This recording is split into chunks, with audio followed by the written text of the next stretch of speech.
제가 좋아하는 성경 구절 중에 하나입니다. 저는 오늘과 또 다음 주일 추수감사주일 두 주일에 걸쳐서 봉독해드린 이 말씀으로 말씀을 전하려고 합니다. 하나님께서 오늘 말씀을 통해서 저에게 주신 은혜를 여러분들과 함께 나누고 싶기 때문에 그렇습니다. 오늘의 이 두 절, 이 본문 말씀을 배경으로 해서 브루스 윌킨슨이 책을 썼는데 그 책 제목이 화면에 보시는 것과 같은 야베스의 기도입니다. 그리고 그는 또 다른 하나의 책을 그 뒤에 이어서 썼는데 야베스의 기도 이후 Beyond Jabez, 그런 책을 두 번째로 썼습니다. 그 브루스 윌킨슨은 영어권에서는 Walk Through the Bible이라고 하는 그런 공동체 안에서 기독교 사역을 하면서 좋은 서적들을 많이 적어내고 있는 그런 기독교 잡지의 발행인이면서 사역자입니다. 그가 처음에 썼던 책 야베스의 기도, 저 책이 발간되고서 불과 2년 만에 미국에서 900만 부가 팔리고 전 세계적으로 수천만 부의 책이 베스트셀러가 돼서 팔린 이런 책들입니다. 지금도 저자의 우편함에는 이 책을 읽고 이 말씀을 묵상하고 본인들이 받았던 기도의 응답에 대해서 그 하나님의 이름을 높이고 간증하는 그런 많은 소식들이 지금도 들어온다고 하는 것입니다. 하나님께서 말씀을 통해서 우리가 깊게 묵상할 때에 그 말씀에 있는 내용들이 우리의 삶에 어떻게 적용되는지를 우리에게 보여주는 말씀들입니다.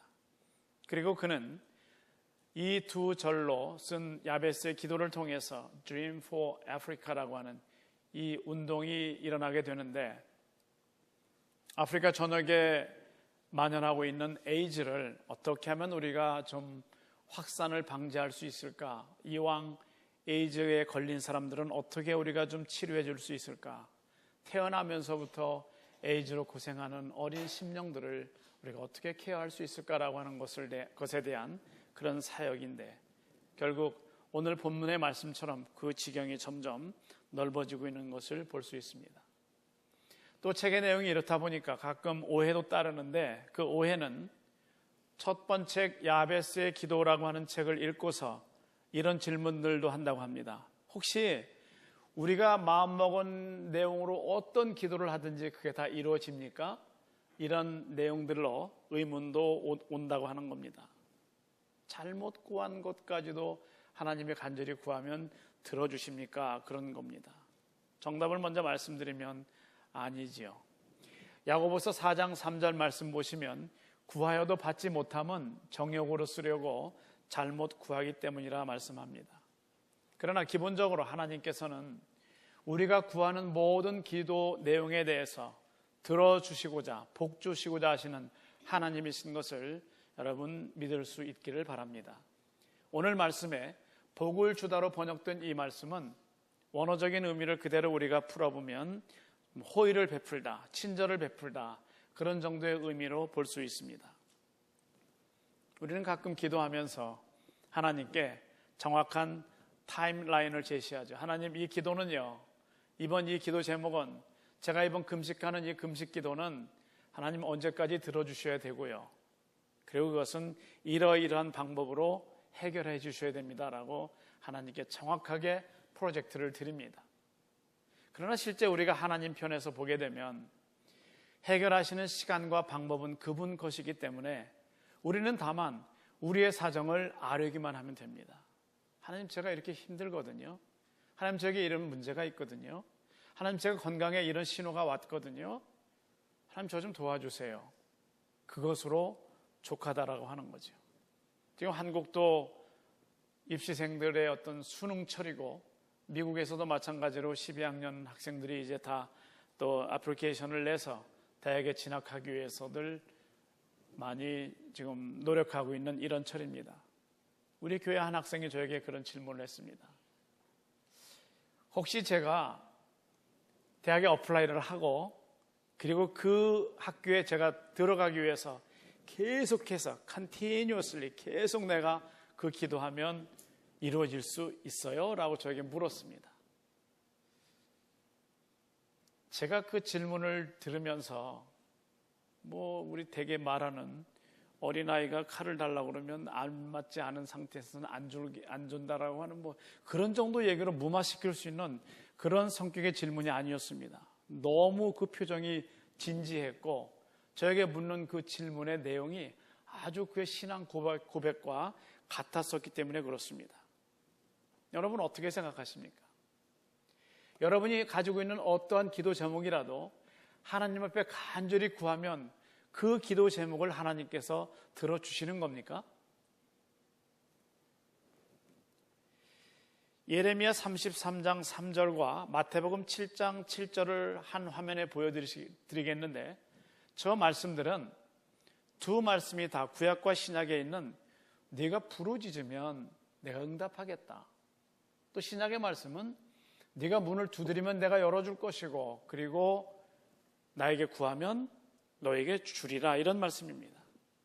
하나님은 우리가 우리 자신을 사랑하는 것보다 우리를 더 사랑하시고 우리가 알고 있는 우리의 살아보지 않은 미래에 대해서 그 미래를 주관하시는 분이기 때문에 우리가 가진 모든 문제에 대해서 그분께 아뢰면 하나님께서는 하나님의 방법으로 하나님의 시간에 이루어 주시는 것인데 그것이 오늘 본문에 있는 복에 복을 더하사 이런 말씀입니다. 그러면 내가 기도하는 자세에 문제가 있었는가? 기도하는 자세에 대해서 살펴보겠습니다.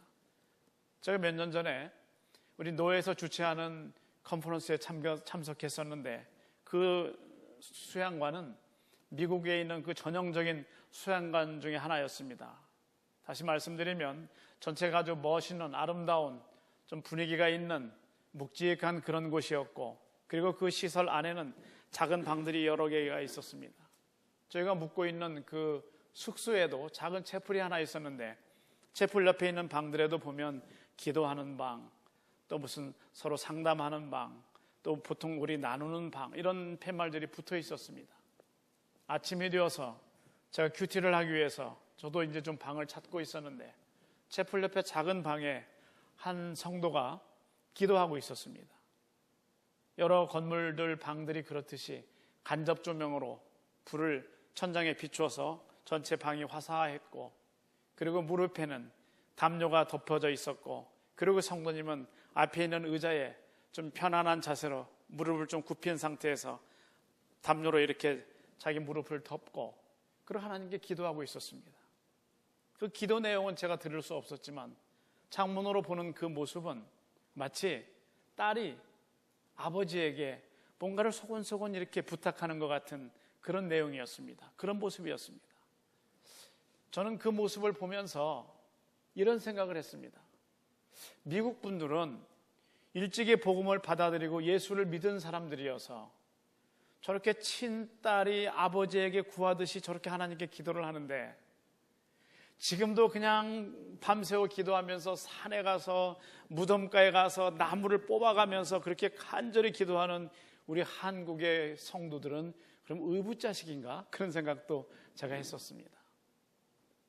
그러나 그 생각을 하면서 생각해 보니까 예수께서는 하나님의 아들이신데 밤새워 기도하셨고 땀방울이 핏방울이 되기까지 기도하셨던 것을 성경은 우리에게 증언하고 있습니다.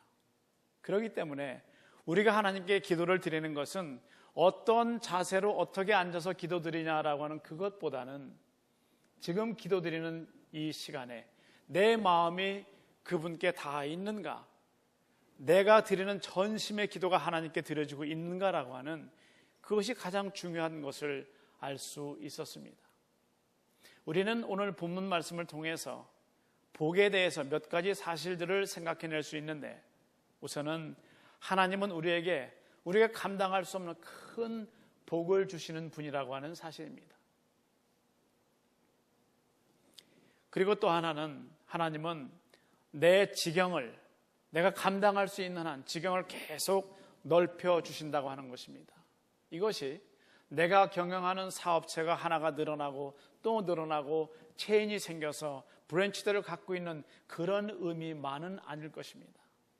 내가 하고 있는 작은 사역인데 더 많은 사람들에게 이 사역을 할 수 있고 더 많은 사람들에게 들려줄 수 있고 나눠줄 수 있는 이 지경이 점점 넓어지는 것을 오늘 말씀은 내 지경을 넓히시고 이렇게 말씀하셨습니다. 하나님께서는 직접 이 땅에서 일하실 수 없어서 여러 사람들을 통해서 어떤 사람들에게는 교육을 맡기고 어떤 사람들은 정치를 하게 하고 어떤 사람들은 무슨 사역을 하게 하고 봉사를 하게 하고 이 많은 사람들을 통해서 하나님은 하고자 하시는 일, 하셔야 될 일들을 이루어내고 있기 때문에 오늘 우리는 누구라도 헌신하게 되면 하나님은 우리를 통해서 우리의 하는 지경이 넓어지고 내가 하는 사업도 넓어지는 이런 많은 복을 하나님께서 주신다고 하는 것을 여러분 기억하시기를 바랍니다. 또 하나는 주의 능력의 손길로 우리를 도와주신다고 하는 것입니다. 내가 기대하지 못한 크고 강한 손으로 나를 붙잡아 주셔서 내가 그 상황을 이겨낼 수 있도록 도우시는 하나님이십니다. 그리고 가장 중요한 우리를 온갖 악이나 유혹으로부터 우리를 지켜주시는 하나님이십니다. 그렇다면 우리의 관심사 중에 하나인 어쩌면 최상위에 있는 관심사라고도 할 수 있는 복에 대해서 좀 생각해 보려고 합니다. 창세기 32장 22절부터 25절에 보면 야곱이라는 사나이가 나타납니다. 밤에 일어나 야곱이 주인공입니다. 두 아내와 두 여종과 11아들을 인도하여 야복나루를 건널세. 계속되는 23절, 24절, 25절에서는 야곱이 천사와 씨름하는 겁니다. 내가 당신 놔줄 수가 없습니다. 나에게 복을 주기까지는, 내가 그 복을 받을 때까지는 당신 놓아줄 수가 없습니다. 그러면서 얼마나 씨름을 했든지 천사가 그의 환도뼈를 쳐서 겨우 놓아주는데 그 이후로 그가 좀 절개된 것을 성경은 말씀하고 있고 유대인들은 지금까지도 짐승의 어떤 환도뼈 부분을 먹지 않을 정도입니다. 사실은 이 말씀에서 야곱은 결국 복을 받았는데 이 부분을 우리가 읽어보면 창세기 1장부터 32장까지 읽어오는 중에 야곱이 아브라함처럼 뭐 특별히 더 하나님께 제단을 쌓았거나 말씀에 순종했거나 아니면 말씀대로 살려고 그렇게 노력한 많은 흔적들이 나타나지가 않습니다. 심지어 성경학자들도 이 부분에 있어서 여기까지 야곱이 성경에 나와 있는 다른 인물들보다 더 하나님께 제단을 쌓았거나 더 무슨 경건한 삶을 살았다라고 하는 증거는 없다고 신학자들도 얘기할 정도입니다. 그런데 하나님은 야곱에게 복을 주셨습니다. 형을 속였고 아버지도 속였는데 그런데 야곱에게 복을 주셨습니다. 저는 가끔 편애하시는 하나님 이런 표현을 제 스스로도 하고 또 대중적으로도 그런 표현도 가끔 합니다. 편애하시는 하나님. 사실은 그 표현은 신학을 공부한 목사가 하나님에 대해서 말씀드리면서 하나님은 편애하십니다라고 하는 것은 하나님의 omnipresence, 하나님의 편재하심, 모든 전 지구상에 존재하시면서 하나님의 정의로움, 하나님의 공의하심에 위배되는 그런 발언입니다마는 그러나 하나님은 하나님의 마음에 합한 자가 되면 하나님은 그의 기도를, 그들의 기도를 들어주시는 하나님이십니다. 다윗, 너 내가 보니까 너 내 마음에 합했어. 내가 너 도와줄게. 야곱을 보실 때도 하나님께서 하나님의 마음에 든 사람이 야곱이었습니다. 그래서 하나님은 그 부분에 대해서 야곱의 간청을 들어주셨습니다. 지금 여러분이 가지고 계시는 기도의 제목이 뭡니까? 그 기도의 제목을 혼자서 기도할 때는 괜찮은데 그룹으로 모여서, 구역으로 모여서 선교의 무슨 예배를 통해서 내 기도 제목을 나누면 사람들이 웃을 것 같은 좀 무모해 보이는 그런 기도 제목이 무엇입니까? 때로 우리는 하나님께 하나님 지금 촉박하거든요. 하나님 지금 좀 구체적인 도움이 필요하거든요. 라고 기도드리면 우리의 아버지 되시는 하나님께서는 우리의 기도에 즉각 필요한 것은 즉각 응답해 주시는 것을 여러분 믿으시길 바랍니다. 지난 목요일, 제가 목요일은 설교 말씀을 마지막 원고를 다 작성하는 날인데 앤서링 머신에 메시지가 있었습니다. 그 내용은 뭐냐 하면 여기는 워싱턴 DC에 있는 IRS 헤드쿼터인데 네가 세금 보고한 것이 2012년과 13년이 미스캘큘레이션이 잘못됐으니까 네가 나에게 전화를 하라. 이 번호로 전화하라. 그런 내용이었습니다. 그리고 이 케이스는 지금 라오스시 소송이 들어갈 수 있는 상황이니까 빠르게 전화하라. 그런 내용이었습니다.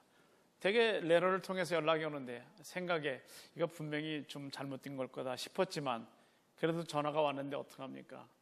교회 와서 요 앞에 앉아서 잠깐 기도도 드렸습니다. 하나님, 제가 잘못 보고한 거 없거든요. 하나님 좀 도와주시기 바랍니다. 근데 전화를 했습니다.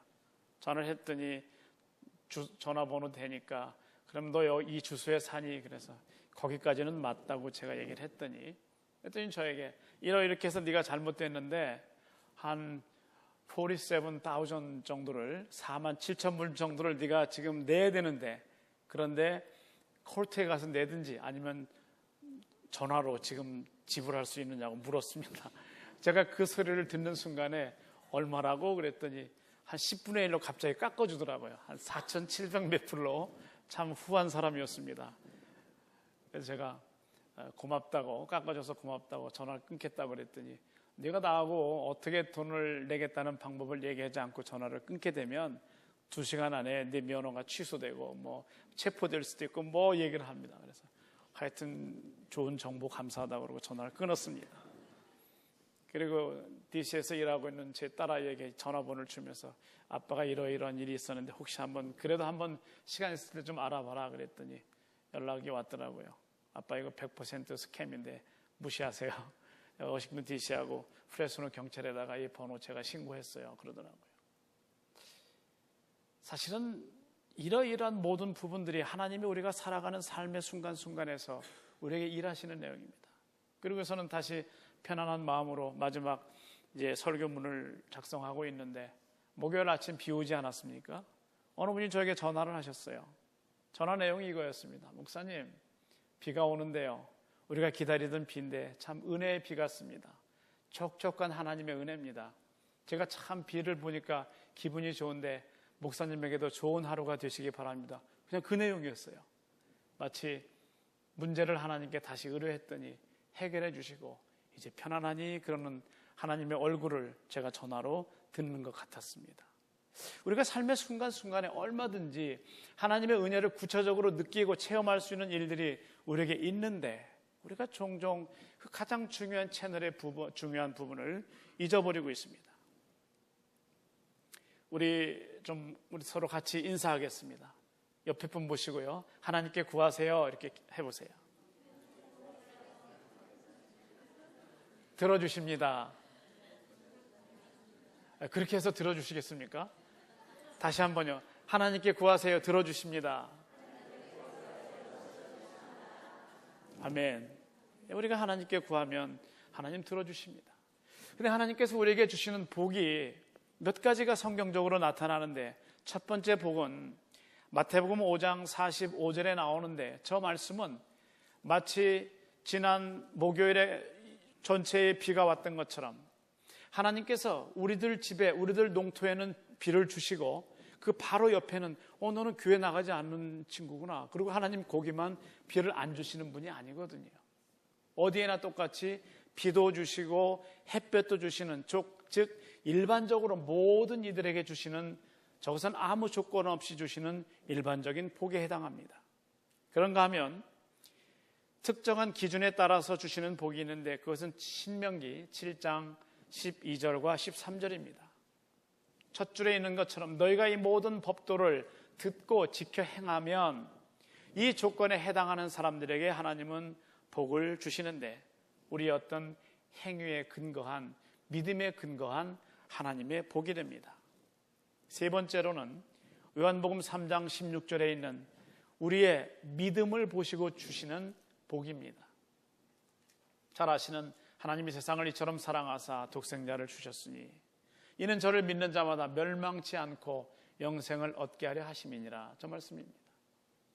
제가 이렇게 동네 워킹하다 보면 어떤 집은 자기 집 앞에 이 보도블럭 시멘트로 새로 만들면서 어디 보면 Field 1:6 이렇게도 써놨어요. 빌립보서 1장 6절이 좋았던 모양입니다. 또 John 3:16 저걸 써놓기도 하고요. 보도블럭을 이렇게 해놨어요. 성경 전체를 적지 못해도 저 말씀들을 자기 집 앞에 써놓은 분들도 봤습니다. 저 조건은 우리의 믿음입니다. 첫 번째 복처럼 모든 비가, 모든 햇볕이 일반적으로 내리는 그런 복은 아닙니다. 저것은 누구든지 저를 믿는 자마다, 믿음이 있는 사람들에게 주시는 복인가 하면, 마지막으로는 누가복음 14장 12절부터 14절까지 우리의 사후에 주어지는 복인데, 저것은 영생복락, 영원한 그곳에 이를 수 있는 복입니다. 그런데 이 모든 복은 하나님께서 우리에게 이미 다 준비해 두셨다가, 그리고 우리의 필요에 따라서 주시는 구체적인 복들입니다. 그런데 오늘 이 말씀 속에서 야베스가 하나님께 간절히 기도하는 그 조건은 구하라 이러는 것입니다. 구하라. 내가 구하면, 내가 나에게 원하면 내가 줄 텐데, 그런 말씀입니다. 여러분이 인식할지 인식 못하실지 모르겠지만, 지난 10월 마지막 주일에 제가 설교한 것처럼 여러분이 받은 복을 하나하나 세어본다면, 사실 나는 이렇게 많은 복을 받은 사람이구나 하는 것을 알 수 있을 겁니다. 여러분의 전생애를 통해서도, 지난 10달 동안의 2014년을 통해서도 하나님 나에게 얼마나 많은 복을 주셨는지 우리가 고백할 수 있을 겁니다. 브루스 윌킨스는 야베스의 기도라는 책에서 이런 자신의 이야기를 소개합니다. 그가 집에서 사용하던 냉장고가 고장이 났습니다. 냉장고를 고치기 위해서 수리센터에 가서 이런 설명을 하니까, 이제 가면은 이렇게 종이, 페이퍼워크 있지 않습니까? 다 서류를 작성하고 사인하라 그러니까 그 종이에다 사인하기 위해서 자신이 평소에 사용하던 만년필을 꺼내서 사인을 합니다. 그 사인할 때에 가게 점원이 브루스를 보면서 이렇게 말하죠. 몽블랑 만년필이네요. 이 몽블랑 만년필은 제가 평생 갖고 싶어 하는 거고, 제가 다시 제 나라 아프리카로 돌아가기 전에 제가 꼭 갖고 싶어 하는 제 삶의 목표 중에 하나예요. 이렇게 말을 하는 거예요. 아마 작가니까 좋은 만년필이었을 겁니다. 상당히 아주 아끼는 그런 만년필인데, 그 이야기를 듣는 순간 브루스는 속으로 뭐라고 말을 하는가 하면, 하나님 정말 이건 안 돼요. 차라리 저에게 돈을 주라 그러세요. 이렇게 속으로 얘기를 하는데, 그 상황을 보고 브루스의 아내는 어떻게 돌아가는 것을 다 알기 때문에 억지로 웃지 않으려고 애쓰고 있었다라고 적습니다. 브루스가 잠시 생각을 하다가 그 펜을 점원에게 주면서 이렇게 얘기를 합니다. 이거를 다시 주인에게 돌려주겠습니다. 오랫동안 내가 이 펜으로 잘 썼습니다. 다시 당신에게 돌려주라고 얘기하시는데, 이 펜의 원래 주인은 하나님이십니다. 그리고 그에게 펜을 돌려줍니다. 이야기가 여기서 끝나지 않고 브루스가 이제 전체 기독교 도서 관계된 사람들이 총회하는 그 자리에 갔습니다. 참석한 사람 중에 하나, 팀 라헤이가 있는데, 그도 유명한 작가이죠. 그가 오더니 브루스에게 이렇게 얘기를 하는 겁니다. 당신이 샌디에고의 어느 교회에 가서 설교하는 내용을 내가 들었는데, 그런데 그 설교를 듣는 순간 하나님께서 내가 쓰는 만년필을 너에게 주라고 하시는 것 같아. 그러면서 자기의 만년필을 브루스에게 주는 것이었습니다. 놀랍지 않습니까? 하나님이 우리에게 하시는 일은 사실 이렇게 풍성함 속에 우리가 살아갈 수 있습니다. 저는 오늘 여러분들에게 여러분이 하나님이 주시는 구체적인 복을 받을 수 있는 숙제를 하나 내드리려고 합니다. 다음 주일에도 저는 같은 본문으로 야베스의 기도 두 번째 설교를 전하는데, 여러분께서 가장 아끼는 몽블랑 만년필 같은 그런 것을 여러분에게 이웃이나 누구에겐가 좀 주어보는 것이 이번 주간의 숙제입니다. 여러분의 얼굴이 어두워지는 것 같은 그런 생각이 들긴 하지만 한번 숙제를 한번 해보시기 바랍니다. 제가 확실히 믿는 것은 이런 단계들은 하나님이 우리를 영적으로 성장시키시기 위한 하나님의 전략입니다. 다시 해설하면 우리가 이런 일들을 하면서 우리가 영적으로 얼마나 성장하는지 모릅니다. 사도행전 20장 35절에 범사에 너에게 모본을 보였노니 곧 이같이 수고하여 약한 사람들을 돕고 또 주 예수의 친히 말씀하신 바 주는 것이 받는 것보다 복이 있다 하심을 기억하여야 할지니라. 이 말씀에 보면 주는 것이 받는 것보다 복이 있다고 말씀하고 있습니다. 샌프란시스코 주립대학 심리학 교수인 라이언 하웰 교수는 심리학 교수인데, 그가 10년 동안 평범한 사람들을 조사를 했습니다. 이 사람들이 언제 행복해지는가? 그래서 가계 수입과 행복도를 비교를 했는데 어느 정도까지는 수입에 비례해서 행복이 늘어난다고 하는 것을 발표하고 있습니다. 수입이 1년 5만 불 때보다는 10만 불로 갔을 때 행복지수도 올라갔습니다. 20만 불로 가면 그만큼 행복지수도 올라갔습니다만 어느 정도 시점으로 가게 되면 수입과 행복이 일치하지 않는다고 하는 것입니다. 어느 정도 갈 때까지는 좀 비례한다고 하는 것은 미시간 주립대학에서의 조사에서도 마찬가지로 나타났습니다. 그러므로 하나님의 형상을 입은 존재들인 우리는 하나님 안에서 내가 가진 것을 오히려 남에게 나누고 줄 수 있을 때에 그 속에서 느껴지는 영적 성장, 기쁨을 누릴 수 있는 줄로 믿습니다. 전 여러분들이 마음속에 느끼시는 것은 아멘이라고 크게 대답하시면 좋겠어요. 여러분의 신앙 고백일 수 있고 함께 우리가 성령 안에서 고백하는 아멘이기 때문에 그렇습니다. 그렇게 믿으십니까? 그래서 저는 사람이 정말 행복해질 수 있는 것은 가족과 함께 여행도 가면서 내가 가진 것을 누군가에게 나눠줄 수 있을 때에 우리는 진정으로 더 행복을 누릴 수 있다고 하는 겁니다. 저는 여러분들이 오늘 이 두 절의 말씀을 통해서 여러분의 삶에 복에 복이 더해지고 여러분의 지경이 넓어질 수 있기를 바랍니다. 이제 하나님께서 우리와 함께 하시는 일만 남아있는데 내가 하나님 앞에서 이 말씀을 통해서 우리에게 주시는 구체적인 은혜를 가지고 삶의 현장에 적용하면서 그 은혜를 가지고 다음 이 시간에 저는 다시 받은 이 은혜를 가지고 여러분들께 말씀을 나누고 여러분은 한 주간 사시면서 숙제해봤더니 그 결과가 어땠고 마음이 어땠다라고 하는 그런 심정을 가지고 함께 앉아서 하나님의 은혜를 주고받을 수 있는 다음 주일이 될 수 있기를 바랍니다. 우리 함께 기도하겠습니다. 하나님께서 저희들에게 베푸신 은혜를 따라서 날마다 풍성한 가운데 살아갈 수 있도록 주신 은혜를 감사를 드립니다.